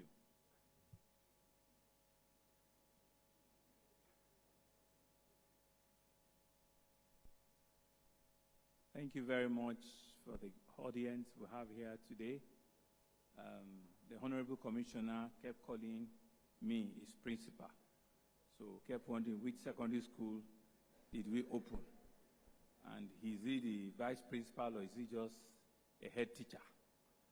And I said that this is the first time we're seeing this level of screen, at least at these premises. And I believe it's a resilient screen, and it depletes the whole essence of why we're here this afternoon. I think it's really showing us real pictures of what Lagos is and what it can become. So let me also adopt the protocol, but let me acknowledge Mr. Deputy Governor, Dr. Kadri Obafemi Hamzat, the professor representing the Governor of Osun State, who proudly said that they are happy with number 30 to number 6 now, Professor Chinwe. The representative of the Honorable Minister for Marine and Blue Economy, Mr. Agboega Oyetola, here ably represented by the DG of NIMASA, who himself was a former commissioner for transports, and MD of Lamata. So some of the problems that we now have, they created it and he left. Dr. Dayo Meberiola, thank you very much. The Lagos State member of the House of Assembly representing the Speaker, Honorable Afini, members of the State Executive Council that are here, I acknowledge all of you, Commissioner and Special Advisors, acknowledge body of Permanent Secretary, acknowledge all Excellencies, Consul General, and heads of various missions that are representing various countries here in Lagos, from China to Netherlands to France. Thank you very much for being part of this. Our traditional institutions are also here. They also help us continue to liberate our ocean and our seas, representing the Oba of Lagos and all other KBSCs that are here, especially Oba Oni Sabe of Igbobi Sabe and our White Cap Chiefs. Thank you very much. Erelu of Lagos, thank you very much. Our political leaders that are here, Abaolusi and Prince Ogunle, thank you. Mr. Tunde Balogun, thank you very much. All the other stakeholders in the marine blue economy space, experts that are all here, opinion seekers, and all of you that are going to be here today and tomorrow. I want to thank you very much for creating the time to be here this morning into the afternoon. Gentlemen of the press, ladies and gentlemen, like other speakers that also said, I think I stand here with a very warm pleasure and as I welcome all of us to the 11th Lagos International Climate Change Summit. I think we deserve a round of applause for 11 years. We've kept faith with an important summit, which we call the Climate Summit. We see it as a gathering that brings together innovators in this space, visionaries, financiers, policymakers, and all of you. We believe we're all united by a single cause. We're all planning to secure the planet, the Mother Earth planet that we all call home. And coincidentally, as the world converges in Brazil to begin deliberation of COP30, which is a conference of partners, which I also was meant to be there, but I think the Vice President is leading the Nigerian delegation. On a yearly basis, we have the Conference of Partners, which we call COP30, is currently being held in Brazil as we speak. We see our decisions and our discussions here in Lagos as not just peripheral. We believe that they are critical, they are pivotal, because for cities like ours, climate change is not just an abstract headline. It is a valid reality of where we are. And our response, therefore, must be urgent. Our response must be inclusive and must be innovative. We clearly have close to 25 million population. We are in a coastal area that has almost 190 kilometers of Atlantic coast. So Lagos lives where land meets the ocean. We say that we have only two borders, the Atlantic Ocean and just one neighboring state. Some other states in the country have 10 neighbors. We have the major Atlantic Ocean is our longest neighbor. And so when we say that Lagos lives where lives meet the ocean, that's the essence of what we mean. Where our ambition collides with nations' limits. Yet, we have chosen not to retreat, but we have chosen to rise, as Lagos continues to be a city that is built on water, is built on energy, and is also built on entrepreneurship. And as it often said, Lagos does not wait for the future. Lagos actually builds its future. And that future must be sustainable, a future that must be inclusive, and must be a future that is ocean-powered. And that is very, very critical. Omi Olota, Lagos cannot do without its water. And so everything we're building must be ocean-powered. And so our approach to this climate era is anchored on three critical interconnected pillars. We believe it has to be resilient, we have to be completely innovative, and we have to be able to create a financing model that would work. And so we're building a coastal resilience to protect the life and livelihood of our people. We're driving ocean innovation to emerge commerce and mobility. And we're unlocking green and blue finance to power both. And so we're being very deliberate in all of those pillars. We're creating green economy, we're projecting and we're pushing blue finance.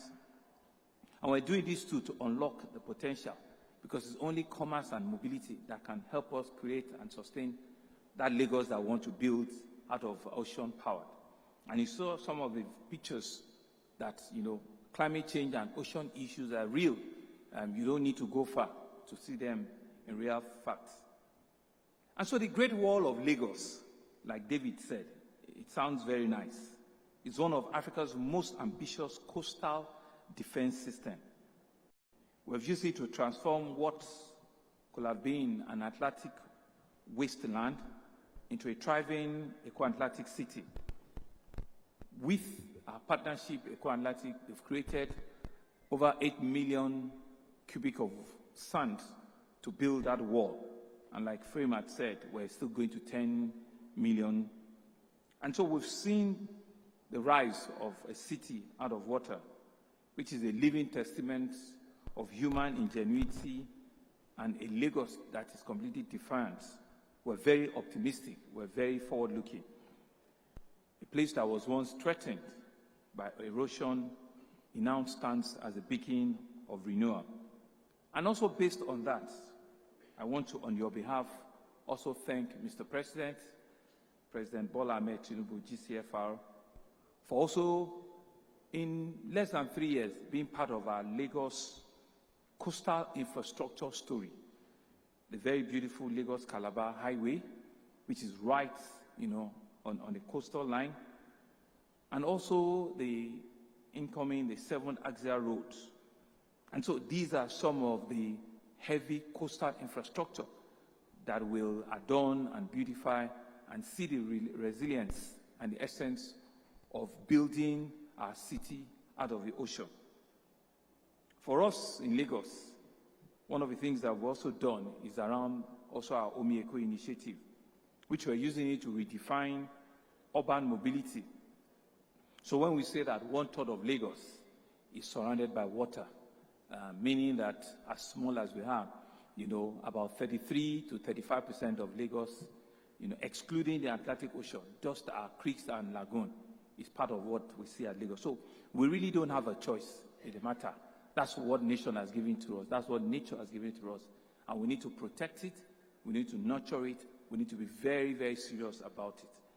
And so with the Omi Eco initiative, we're creating a low-carbon water transport network, which we believe will be powered by innovative financing created by AFD, EU Investment Bank. We believe in that we're creating a system with clean energy ferries. There will be solar-decked hubs, smart navigational system. It will certainly ease the pressure on our road infrastructure. It will reduce emission, and it will create what we call green jobs, new green jobs, all on the water. And so that's some of the funding and the financing that we're speaking to. And if you had forgotten also, just last month, Lagos also used its water to showcase that what they see in Miami and in Monaco and in other big ocean cities. We hosted the first E1 electric boat series, which was a premier electric marine competition. It was not just sports. It was actually, for us, it was a symbolism. a symbolism of an African statement, a statement that we can adopt, we can adapt, we can be part of that world, and we can create our water as a sustainable means of livelihood. It was a race towards the future. And so, ladies and gentlemen, as we advance our climate agenda today and tomorrow, we recognize that true resilience goes beyond infrastructure and technology. It is also about restoring harmony with nature itself, because the health of our city is inseparable from the health of its natural ecosystem. You see Lagos mangroves, our lagoons, our wetlands, and our natural lungs. It absorbs carbon, is nourishing biodiversity, and is protecting our coast. We have commenced the gazetting of our wetland reserves and mangroves forests alongside our wetland carbon credit framework to reward communities for conservation efforts and that will attract climate capital into restorative projects. And you know, our traditional institutions, they are all here. You know, they know how important water is to them. And so it's important that we continue to work together on this, ensure that we're not just breaking, you know, we're not just cutting, you know, we're actually restoring. We're ensuring that we can preserve what nature has given to us free of charge. And so at the institutional level, we have set up the Lagos Lagoon Authority. We believe it will coordinate waterways management, it will monitor pollution, and it will enforce environmental compliance. It will be guided by our polluter pay framework, where responsibility and accountability will go hand in hand. You know, we're taking this conversation beyond just talk shop. I think as a government, we need to also be very serious, and we need to be able to protect, you know, our coastal and marine life, and be able to unlock the potential, all of the financial potentials that are there, you know, not only for today, but also for the economics and for the lives that are coming behind us. At last year's summit, we launched the Lagos Climate Adaptation and Resilience Plan, which was a comprehensive blueprint to turn ambition into action. It was building on that, and in collaboration with the International Finance Corporation and the World Bank, Lagos developed the Climate Investment Opportunity Diagnostics, a practical investment guide which will align with our climate priorities with financing solutions. I think it's one of the things we're going to launch here today. It identifies opportunities across clean energy, identify opportunity in sustainable transportation and resilient infrastructure. We see sectors that will create the next decade of opportunity of growth for Lagos. Dr. Mebriola heads NIMASA. They are one of the agencies of federal government that has the largest revenue, you know, on water. You know, so it's about time they need to begin to do derivation with NIMASA as well, so that whilst you do that heavy collection, we know you have responsibility all across our international waters. But if we put derivation to it, a significant part of it must sit in Lagos. So I want to thank you for believing that you can help us carry on the message. Like I said, you were once in public transportation. Now you are now in ocean economy money making. So please, remember to carry the message to our Honorable Minister for Blue Economy. Let it remain here, because this is the capital of blue economy itself. And we want to continue to partner and to align with you. And so today, we want to renew our call for global investors. Investing in Lagos is a resilience, not a philanthropy. We believe it is a smart way, a smart economy. We believe in an investment in the stability of Nigeria and Africa as a whole, in Africa's most dynamic economy. And we believe it's an investment into the security of the continent's coastal future. We believe it aligns with global momentum. We know the conversations that is happening at COP30, We know that some of our people will also even be going to join them. Some of them are already there. But we want to move away from just talk. That's why we also are very intentional that we also are doing our own climate summit, so that the information will get there, to say that we also want to be on the driver's seat of our own life and how we want to shape our conversation. And so we'll be leveraging world-class, bank-grade, blockchain digital infrastructure into the Lagos Carbon. We believe it will be supported by a national determined contribution, and it will facilitate the trading of internationally transferred mitigation outcomes, ITMO. Lagos Carbon will enable countries and companies worldwide to finance verified emission reduction and removals across Lagos and Nigeria. It will drive job creation, it will create a fostering technology transfer, and it will improve health, wealth, and well-being of Nigerians for generations to come. In COP30, we're showcasing our cooking stove initiative, which is one of our clean energy sources of energy. Our special advisor on climate change, Titi Oshode, I think she's there. I don't know if Fini is there already, our special advisor. Are you still going? On SGD. You are also not joining that. Okay. But as commissioner, I think some of you are still going to. So the conversation there, is what she has taken a lead on. They need to be able to listen to us and listen to us well, and be able to show the extent of what we're doing, on clean energy, on clean cooking stove, and while they need to support us to ensure that we can scale. Lamata is actually there to demonstrate all of our initiative around clean mobility. I think it's the current United General Secretary, Antonio Guterres, who recently warned that the era of global warming has ended. The era of global boiling has arrived. So what it means is not just warning again, it's actually boiling. And so we cannot afford incremental steps. It's time for us to take bold actions. Transformative climate leadership, we believe, is now.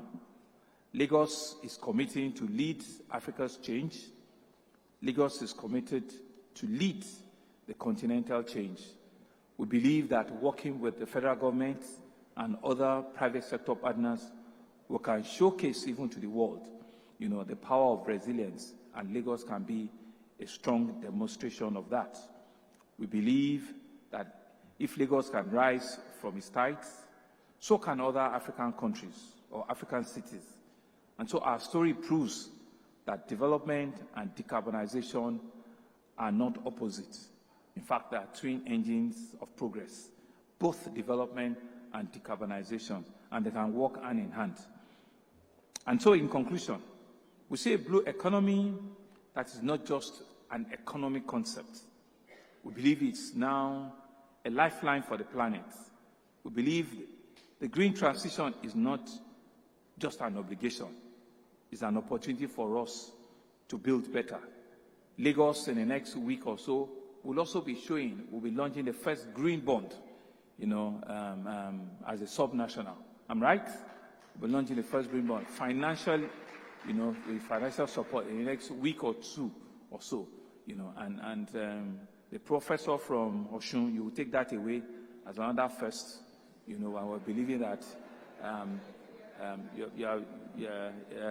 you are learning, and you are learning really fast. And so let us seize this opportunity. Let's seize this moment to finance the tides of resilience, to turn our blue waters into green wealth, and to leave behind not just a livable Lagos, but a Lagos that is thriving. We believe that together we can make a Lagos the beating heart of Africa, not just for today, but in a sustainable future. A city that did not drown under the weight of climate change, but it rose above it to lead the world. And I think Eco-Atlantic and what David Frame and all of them are doing is a clear example of leading the world, where people never believed that it can happen. People never believed that it can be real. and we've seen it, and it's real. And we're beginning to see that all of the opportunities around the blue economy, all of the opportunity around our coastal opportunity are becoming a reality in Lagos. And so on these notes, I want to welcome you again to this 11th summit. We're believing that today and tomorrow will create a discussion that would help us take, the conversation forward. Welcome you to Lagos to this International Climate Change Summit. Thank you very much.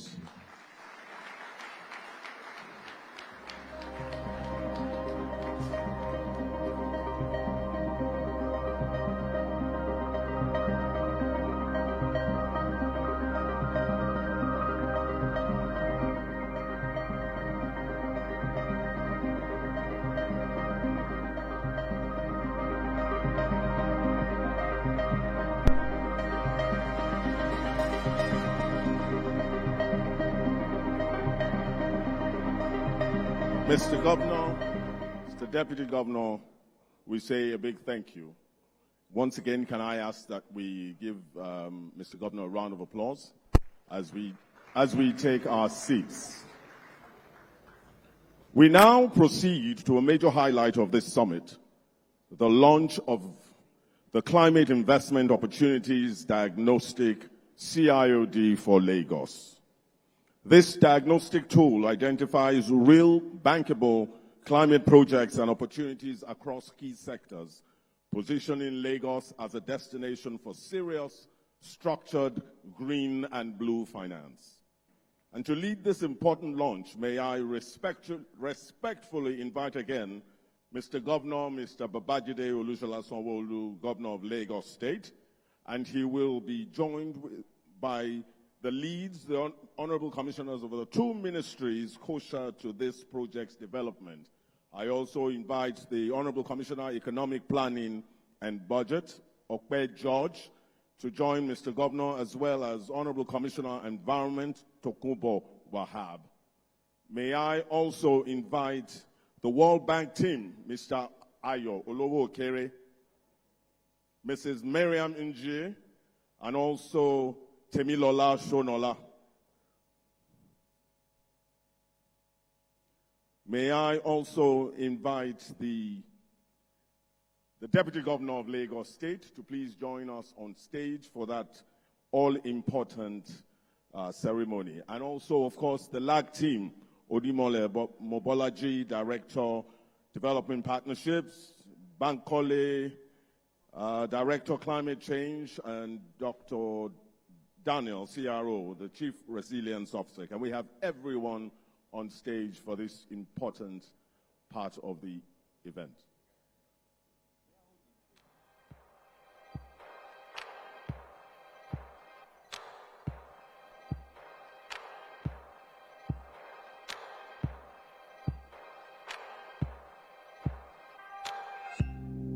How do you see it?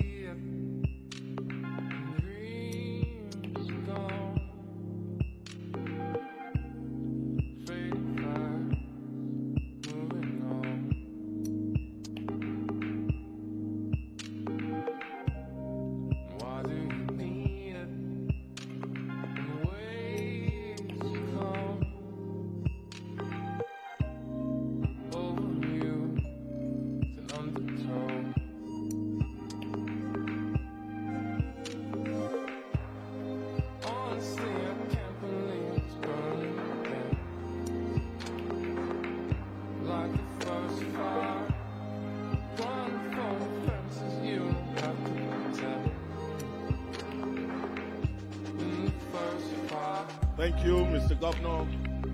Lagos is clearly saying to investors and partners, we know our opportunities and we are ready.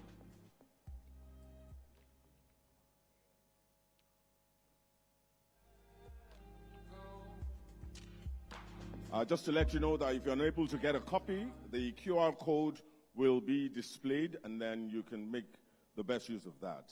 To close this opening ceremony, I now invite the Permanent Secretary, Office of Environmental Services, Mr. Gaji Omobalaji Tajuddin, to give the vote of thanks.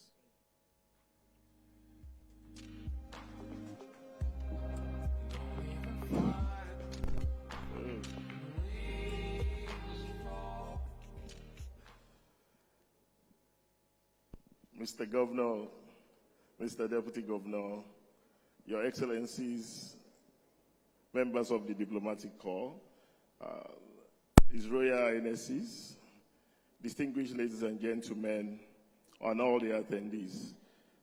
It's a great honor to deliver this vote of thanks at the 11th Lagos International Climate Change Summit.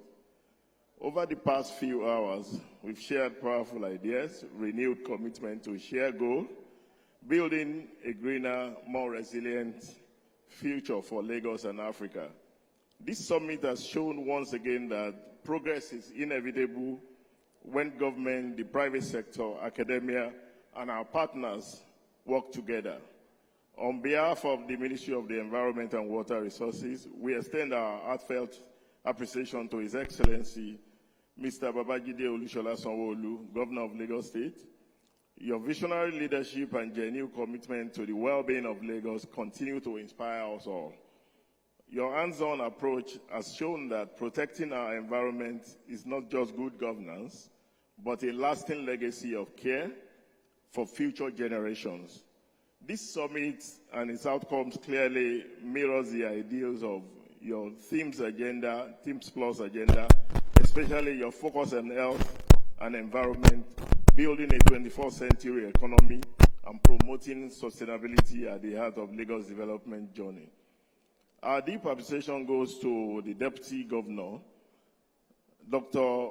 Obafemi Kadri-Hamzat, our own guide and leader. Our deep appreciation goes to Honorable Commissioner for Environment, our Special Advisor, our colleagues, permanent secretaries, the body of permanent secretaries, the ESCO members, the entire ministry for your tireless commitment and dedication. To our distinguished speakers, moderators, panelists, thank you for sharing your insights and inspiring innovative ideas for action. We are also grateful to our developmental partners, donor agencies, international collaborators, for your steadfast support, and our private sector partners and investors for proving that sustainability and profitability can thrive together. A special word of recognition goes to the organizing committee for the seamless coordination of this summit, and to the media for helping amplify the message of climate action. To our colleagues in academia, civil society, and community-based organizations, thank you for keeping our policies grounded, inclusive, and people-focused. Finally, to all participants and delegates, both here and online, thank you for your presence, your idea, and your continued commitment. As we continue with the session, let us keep the momentum alive. Together, we can build a Lagos that is prosperous, sustainable, and resilient. A city that truly leads by example. Thank you all. Igbega Ipeleko, Ajimoshe Boboani. Thank you.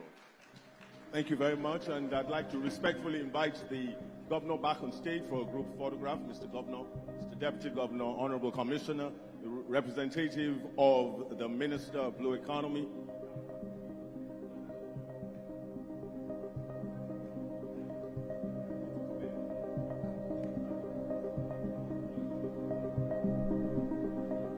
Representative of Osun State.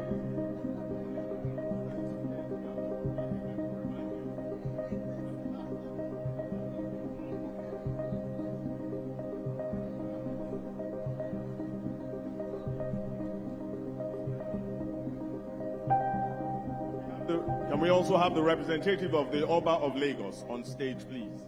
The representative of the Oba of Lagos.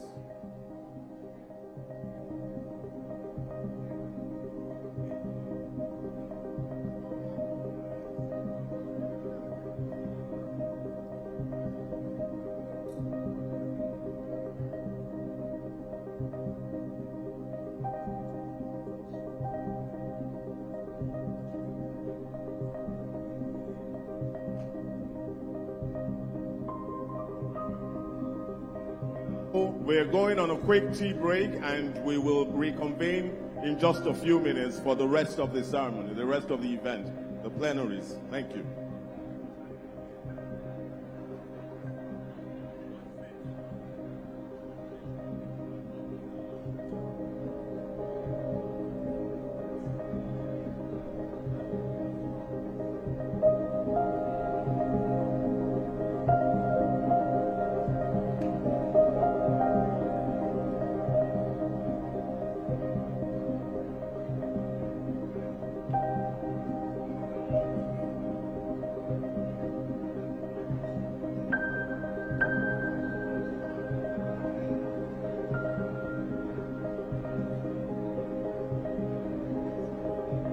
Distinguished ladies and gentlemen, please be reminded that we will reconvene in 10 minutes to continue with the event.